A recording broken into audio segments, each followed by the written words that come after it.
Hello বন্ধুরা, welcome back to my channel Sangeeta space. আশা করি সবাই ভালো আছে। আজকে ছোলা দিয়ে স্কোয়াশ তরকারি তৈরি করব।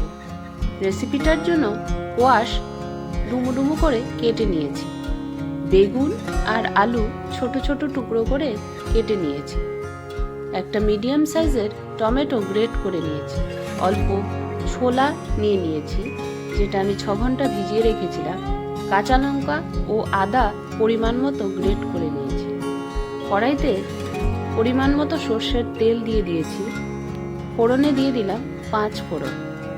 এখন ভিজিয়ে রাখা ছোলাটা ভাজার জন্য দিয়ে দিলাম।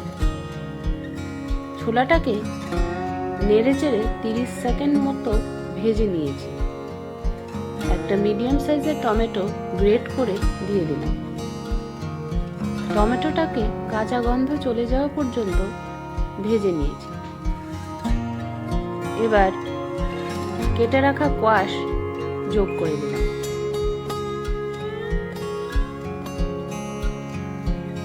আলুটাও দিয়ে দিচ্ছি।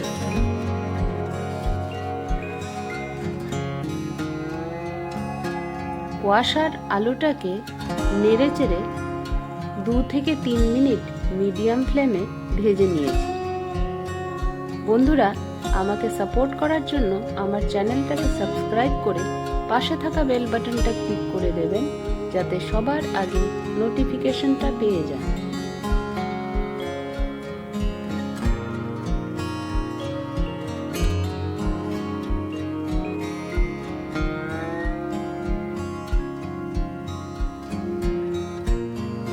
এবার গ্রেট করে রাখা কাঁচা লঙ্কা আর আদা দিয়ে দিলাম।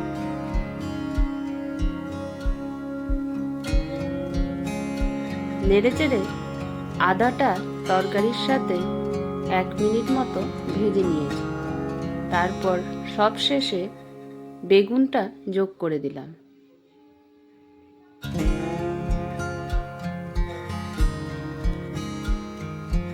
বেগুনটাকেও নেড়েচেড়ে আরো 2 মিনিট মতো ভেজে নিয়েছি।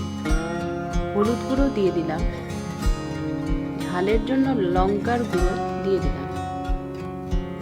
স্বাদ মতো নুন যোগ করলাম।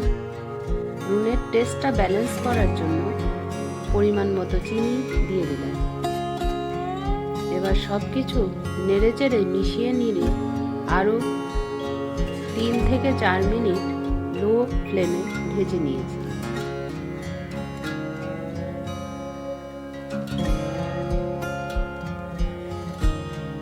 তরকারিটা ভাজা হয়ে গেলে সামান্য জল যোগ করে দিলাম।